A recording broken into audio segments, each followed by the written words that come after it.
ప్రేమ, యేసుని ప్రేమ.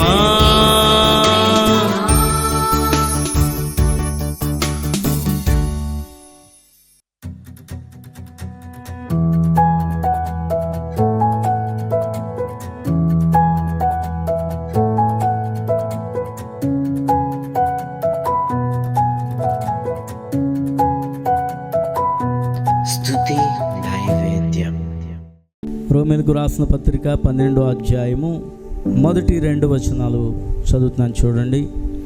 కాబట్టి సహోదరులారా, పరిశుద్ధమును దేవునికి అనుకూలమునైన సజీవ యాగముగా మీ శరీరములను ఆయనకు సమర్పించుకొనుడని దేవుని వాత్సల్యమును బట్టి మిమ్మను బతిమాలుకొనుచున్నాను.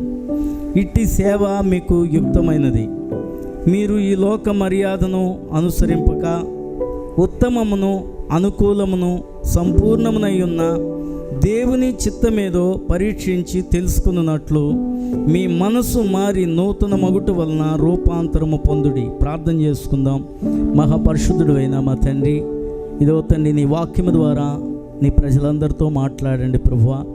నీ దాసుడినైనా నన్ను మరుగు చేసి ఆత్మచేత సంధించి నోటికి మాటలు అందించి నా నాలుకను వశపరుచుకొని మీరే మాట్లాడండి. జీవమైన నీ వాక్యం ద్వారా మమ్మల్ని ప్రభువా మీరు దర్శించండి. నీ వాక్య దర్శనాన్ని, నీ ప్రత్యక్షతను మేము పొందుకునే భాగ్యము అందరికీ అనుగ్రహించమని యేసు నామమున ప్రార్థన చేయించున్నాము తండ్రి, ఆమేన్. మనకి స్తోత్రం చెల్లిందాం. ఏంటి, లోకం అంతటిని కూడా మనం ఏం చేయాలంటే విసర్జించాలని దేవుడు చెప్తున్నాడు. మీరు ఈ లోక మర్యాదను అనుసరింపక ఉత్తమమును అనుకూలమును సంపూర్ణమునై ఉన్న దేవుని చిత్తమేదో పరీక్షించి తెలుసుకున్నట్లు. హల్లెలూయా. ఏంటి, దేవుని చిత్తం ఏంటండి? అండ్ ఈ లోకం నుంచి సంపూర్ణంగా మనం విడుదల పొంది పరిశుద్ధం అవ్వటమే దేవుని చిత్తము. దేవునికి స్తోత్రం చెల్లిందా. లోకానికి మనకి ఏముండాలా? చాలా వేరుపాటు ఉండాలి. అంటే లోకంలో ఉన్నాం కాబట్టి, ఈ లోకంలో కొద్ది కాలం మనం ఉండాలి కాబట్టి, అసలు భక్తి అన్నది దేవుడు ఎక్కడ నేర్పుతున్నాడంటే పరలోక రాజ్యంలో ఏమి నేర్చుకునేది ఏమి ఉండదు, అంతా ఇక్కడే నేర్చుకోవాలి. దేవునికి స్తోత్రం చెల్లిందాం. పరలోక రాజ్యం వెళ్ళిన తర్వాత దేవుడు ఒకే ఒక తీర్పు ఉంటుంది సంఘానికి తీర్పు ఏంటంటే, ఇక్కడ వాక్యాన్ని బట్టి నువ్వు ఎంత పాటించావో దానిని బట్టి అక్కడ దేవుడు పరలోక రాజ్యంలో ఒక తీర్పు ఉంది. దేవుడు నీకు ఒక మంచి జీతం ఇవ్వటమే తీర్పు అంటే. దేవునికి స్తోత్రం చెల్లిందాం కదా. మనం పునాదుల కోసం మాట్లాడుకునేటప్పుడు ఏంటి, పరలోక రాజ్యం వెళితేనే సరిపోదు, అక్కడ మన భక్తిని దేవుడు కాల్చినప్పుడు, అగ్నితో కాల్చినప్పుడు అది బంగారపు కోవలోనికి రావాలని చెప్పుకున్నాం. మొట్టమొదటి తరగతి ఏంటండి? బంగారం. రెండోది వెండి. మూడోది అండ్ వెలగల రాళ్ళు. తర్వాత కర్ర, కొయ్యకాలు, గడ్డి. ఇన్నున్నాయి తరగతులు. మన భక్తిని కూడా దేవుడు పరలోక రాజ్యంలో నలుగురు ముందు ఇదిగో ఇతడు ఇంత భక్తి చేశాడని దేవుడు రేపు ప్రొద్దుట చెప్పబోతున్నాడు. దేవునికి స్తోత్రం చెల్లిందాం. అందుకనే దేవుడు అంటున్నాడు ఇక్కడ, దేవునికి అనుకూలమైన భక్తి చేయండి తప్ప మనకు అనుకూలమైన భక్తి కదా. ఈ రోజున చర్చికి కూడా మన అనుకూలమైన టైంలో మనం రావచ్చా? అసలు అలాగా మన అనుకూలమైన టైంలో వెళ్ళిపోవచ్చా? దాన్ని ఎవరు చూస్తారు? పాస్టర్ గారు 10 సార్లు చెప్తారు, మీకు 11వ సారి చెప్తే కోపం వస్తుందని మానేస్తారు కదా. ఈలోగా రోజు నిన్ను చూసేవాడు ఎవరు అంటే నేను కాదు, దేవుడు చూస్తాడు. దేవుడు కూడా నీ క్రమాన్ని, నీ పద్ధతిని, నీ భక్తి జీవితాన్ని, నువ్వు రోజు ఎలాగుంటున్నావు, నీ స్థితిగతులు అన్నిటినీ కూడా దేవుడు ఆయన పట్టించుకుంటాడు. దేవునికి స్తోత్రం చెల్లిందాం. కొన్ని మాటలు మనం బాగా చదువుకుంటాం. ఇశ్రాయేలును కాపాడువాడు కునుకుడు అండ్ కునుకుడు నిద్రపోడు అంటే నిన్నేం చేస్తున్నట్టు లెక్క. అంటే నిన్ను కాపాడడానికే కాదు, అండ్ కాపాడడానికి ప్రభా నన్ను కాపాడు ప్రభా, రాత్రి పగలు నువ్వు కాపలాగాయి నేను చక్కగా పడుకుంటాను అండ్ అది కాదు. దానికోసం అర్థం రాత్రి పగలు కూడా నువ్వు ఎలాగున్నావో ఆయన నేను చూస్తున్నాడు. దేవునికి స్తోత్రం చెల్లిందా కదా. దేవుని సన్నిధిలో ఎలాగున్నావు, బయట ఎలాగున్నావు కదా. బళ్ళే ఎలాగున్నావు, గుళ్ళో ఎలాగున్నావు, బళ్ళే ఎలాగున్నావు, గుళ్ళో ఎలాగున్నావు, లేకపోతే వ్యాపారం దగ్గర ఎలాగున్నావు, ఇక్కడ ఎలాగుంటున్నావు కదా. ఇక్కడ అందరూ చాలా బాగుంటారు కదా. ఏంటి, నువ్వు చేసే ఉద్యోగంలో ఎలాగున్నావు, వ్యాపారంలో ఎలాగున్నావు, అక్కడ నీ మాటలు ఎలాగున్నాయి, ఇక్కడ ఎలా మాట్లాడుతున్నావు కదా. మరి అక్కడ ఇక్కడ కూడా పరిశుద్ధంగానే ఉండాలి. అది దేవుని చిత్తం. దేవునికి స్తోత్రం చెల్లిందా. దేవుని చిత్తం అంటే మన పరిశుద్ధులొకటియే దేవుని చిత్తం. ఎందుకు దేవుడు పరిశుద్ధతను గురించి చెప్తాడు? లేకపోతే ఇక్కడ అంటున్నాడు కదా చివరిగా, మీరు మనసు మారి రూపాంతరం చెందాలి. రూపాంతరం చెందితే మనం దేవుని లాంటి కార్యాలే మనము కూడా చేయగలము. దేవునికి స్తోత్రం చెల్లిందాం. చూడండి, మత్తయి సువార్త 14:25 చదవండి. రాత్రి 4వ జామున ఆయన సముద్రం మీద నడుచుచు వారి యొద్దకు వచ్చెను. ఆయన సముద్రం మీద నడుచుట శిష్యులు చూచి తొందరపడి భూతమని చెప్పుకొని భయము చేత కేకలు వేసిరి. వెంటనే యేసు ధైర్యం తెచ్చుకునుడి, నేనే, భయపడకుడని వారితో చెప్పగా, పేతురు, ప్రభువా, నీవే అయితే నీళ్ల మీద నడిచి నీ యొద్దకు వచ్చుటకు నాకు సెలవిమ్మని ఆయనతో అనెను. ఆయన రమ్మనగానే పేతురు దోణి దిగి యేసు వద్దకు వెళ్ళుటకు నీళ్ల మీద నడిచెను. కానీ గాలిని చూచి భయపడి మునిపోసాగి, ప్రభువా, నన్ను రక్షించమని కేకలు వేసెను. వెంటనే యేసు చెయ్యి చాపి అతను పట్టుకొని, అల్పవిశ్వాసి, ఎందుకు సందేహపడుతావని అతనితో చెప్పాను. యేసు ప్రభు వారిలాగే ఎందుకు మారాలి? యేసు ప్రభు వారి యొక్క ఉద్దేశం ఏంటంటే, ఎప్పుడు కూడా ఆయన ఎంత గొప్ప దేవుడు, ఎంత ప్రేమమేడంటే, ఆయన మనుషులు ఈ లోకంలోనూ ఆయన పరలోక రాజ్యంలో ఉండాలని కాదట. ఆయన ఉండు చోటనే మనము ఉండేలాగునే మన కోసం ఇంత గొప్ప కార్యాన్ని ఆయన చేశాడు. ఆయన సిలువలో నలగొట్టబడడానికి గల కారణం ఏంటి? ఆయన ఉండే స్థలానికి మనం వెళ్ళటం కోసమే అంత త్యాగం ఆయన చేశాడు. అలాగే ఆయన ఏ కార్యం చేస్తాడో అది మనము కూడా చెయ్యాలని చేసి తన బిడ్డలు ఈ లోకంలో ఎంత శక్తిమంతులో చూపించాలన్నది దేవుని ఉద్దేశం. దేవునికి స్తోత్రం చెల్లిందాం. యేసు ప్రభు వారు సముద్రంలో ఓ రోజున ఏం చేశారు? నడుచుకుంటూ 4వ జామునట, రాత్రి 4వ జామున ఆయన ఒక రోజున ప్రార్థన చేసుకొని కొండ దిగి ఏం చేస్తున్నాడంటే సముద్రం మేంచి నడుచుకొని వస్తున్నాడు. ఎందుకంటే యేసు ప్రభు వారు ఆ రోజు ఏం చేశారంటే, మీరు ముందు వెళ్ళిపోండి పడవ మీద అని చెప్పి వెళ్ళిపోయారు. వాళ్ళు పడవ మీద ఉన్నారు. ఈయన ఏం చేస్తున్నాడంటే సముద్రం మీద నడుచుకొని ఈయన ప్రార్థన అయిపోయాక వస్తూ ఉంటుంటే ఈయన చూసిన వాళ్ళు పోతామని అనుకున్నారట. దగ్గరికి వచ్చాక కొంత ఆనవాళ్ళు కట్టారు. అయినా సరే వాళ్ళు ఏం చేయట్లేదు, నమ్మట్లేదు. పేతురు అంటున్నాడు, నీవే అయితే యేసు ప్రభువా, నువ్వే అయితే నీలాగా నన్ను నడిపించు అంటే, నీకు ఇది నడవటం మంచిది కాదు, లేకపోతే నువ్వు నడవలేవు అని దేవుడు చెప్పలేదు. దేవుడు ఏమన్నాడు? నువ్వు నడు అన్నాడు. దేవునికి స్తోత్రం చెల్లిందా. నడవాలని అతనికి ఏముంది? ఆసక్తి ఉంది. నిజంగానే ప్రభు రూపంలోనికి మనం మారితే దేవుడు చేసిన కార్యాలన్నీ కూడా మనం కూడా చేయగలం. యేసు ప్రభు వారు ఏమన్నారు? నాకంటే గొప్ప కార్యాలు నా శిష్యులు చేస్తారన్నాడా? నాకంటే గొప్ప కార్యాలు ఇంకెవడో చేయడానికి? మనమైతే అలాగంటాం, నాకంటే ఇంకోటి పాడడానికి ఇల్లేదు, నాకుంటే ఇంకోటి బాగు చేయడానికి ఇల్లేదు. అలాంటి మనస్తత్వాలు మానవులకు ఉంటాయి. కానీ దేవుడికి మాత్రం నాకంటే అద్భుతమైన కార్యాలు నా బిడ్డలు చేయగలరు. అందుకనే దేవుడు ఏమంటున్నాడంటే, ఆయన రూపంలోనికి మీరు రూపాంతరము చెందండి. దేవుని చిత్తం ఏదో సంపూర్ణంగా గ్రహించండి. దేవుని హృదయానుసారులుగా బ్రతకండి అని అందుకనే దేవుడు చెప్తా ఉన్నాడు. దేవునికి స్తోత్రం చెల్లిందాం.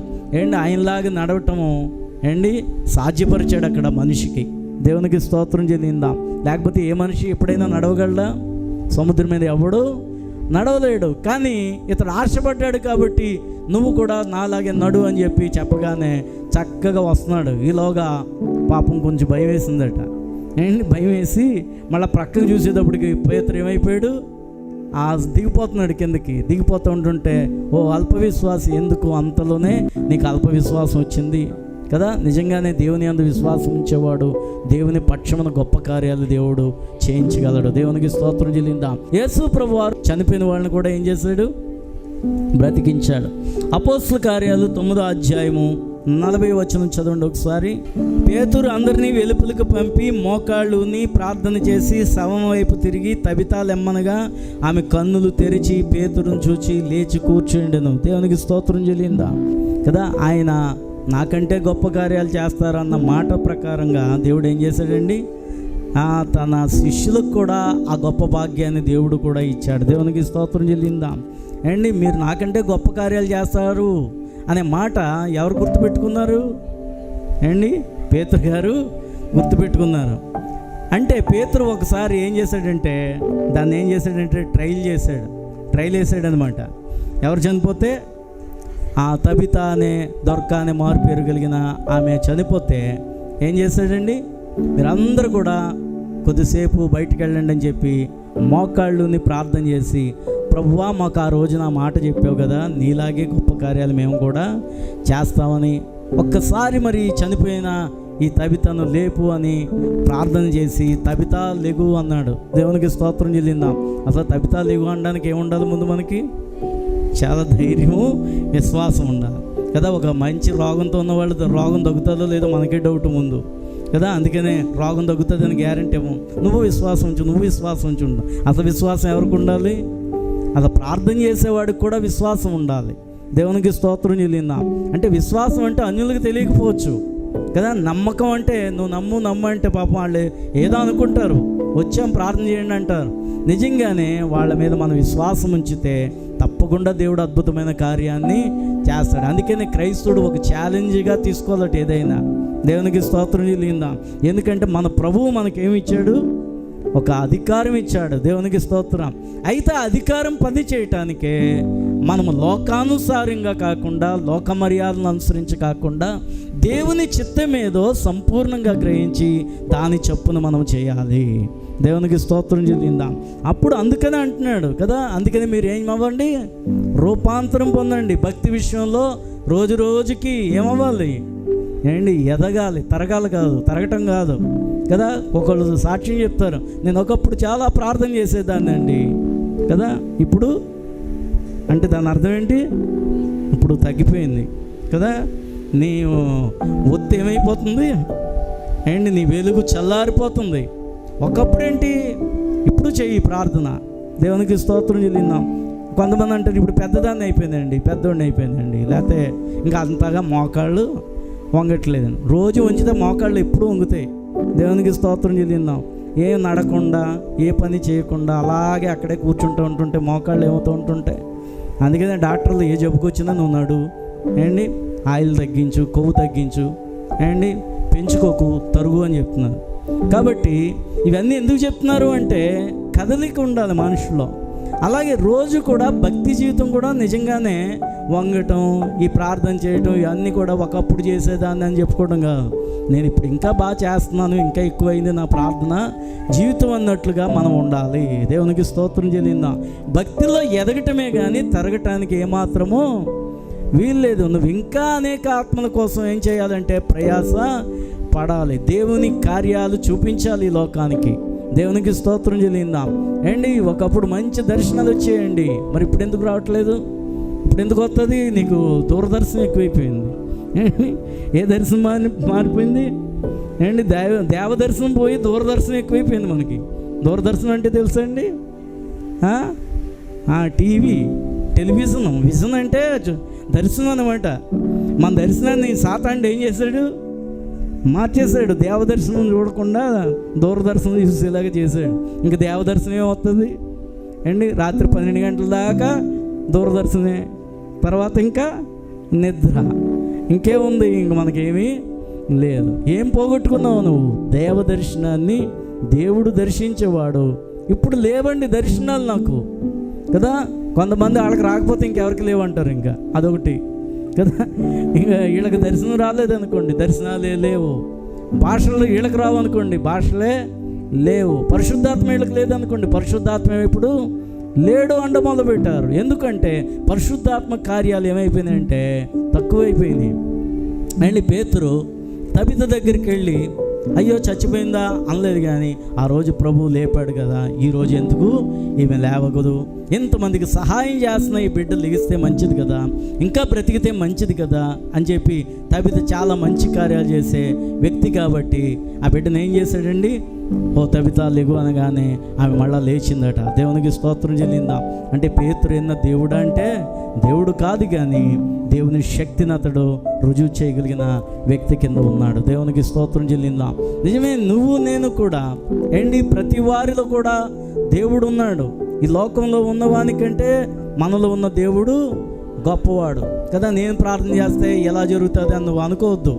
నీ ప్రార్థన వల్ల కాదు, ప్రభు నామమును బట్టి జరుగుతాయి అంతే. దేవునికి స్తోత్రం చెల్లిందాం. అండ్ దేవుడు గొప్పవాడు కాబట్టి ఎవరు ప్రార్థన చేసినా జరుగుతాయి. కొంతమందికి వాళ్ళ మీద వాళ్ళకే అవిశ్వాసాన్ని సాతానుడు ఏం చేస్తూ ఉంటుంటాడంటే కలగజేస్తాడు. నేను ఎంతటి దాన్ని అంటాడు కదా, నేను ఎంతటి దాన్ని అనుకుంటూ ఉంటుంటారు. నువ్వు ఎంతటి దానివి కాదు, నువ్వు దేవుని బిడ్డవు. దేవునికి స్తోత్రం చెల్లిందా. మనం దేవుని నామమును బట్టి ఆయన బిడ్డలంగా మారిపోయాం కాబట్టి ఆయన ఏమంటున్నాడంటే సజీవమైన యాగముగా దేవునికి మిమ్మల్ని మీరు ఏం చేసుకోండి, సమర్పణ చేసుకోండి. మీ చిత్తానుసారంగా భక్తి కాదు, దేవుని చిత్తానుసారమైన భక్తిని చేయండి. మీ ఇష్టానుసారమైన భక్తి కాదు, దేవునికి అనుకూలంగా మీరు ఉంటే దేవుడు మిమ్మల్ని కూడా పాత్రలుగా వాడుకుంటాడు అని దేవుడు చెప్తా ఉన్నాడు. దేవునికి స్తోత్రం చెల్లిందాం. కృప కలిగిన మా తండ్రి, నీ వాక్యం ద్వారా మాతో మీరు మాట్లాడుతున్నారు ప్రభా. నీ మాటలు లక్ష్య పెట్టే విధంగా మేము ఉండటానికి సహాయం చేయండి. నువ్వు మాట్లాడుతుండగా మేము చక్కగా నిలబడటానికి సహాయం చేయండి ప్రభువా. నిలబడితే కార్యాలు చేసే గొప్ప దేవుడు నీవు నాయన. మేము విశ్వసిస్తే అద్భుతాలు చూడగలము ప్రభువా. అద్భుతమైన కార్యాలు మా పక్షమున జరిగించండి నాయన. నీ కృప మా మీద ఉంచండి ప్రభు. శాంతి, సమాధానం, నెమ్మది, దీవెన, ఆశీర్వాదం, ఐశ్వర్యం, ఆరోగ్యము సమస్తమును బిడ్డలకు దయచేయమని యేసు నామమున ప్రార్థన చేయుచున్నాము తండ్రి. ఆమేన్. నీ రుణమేలాగు తీర్చెదనయ్యా,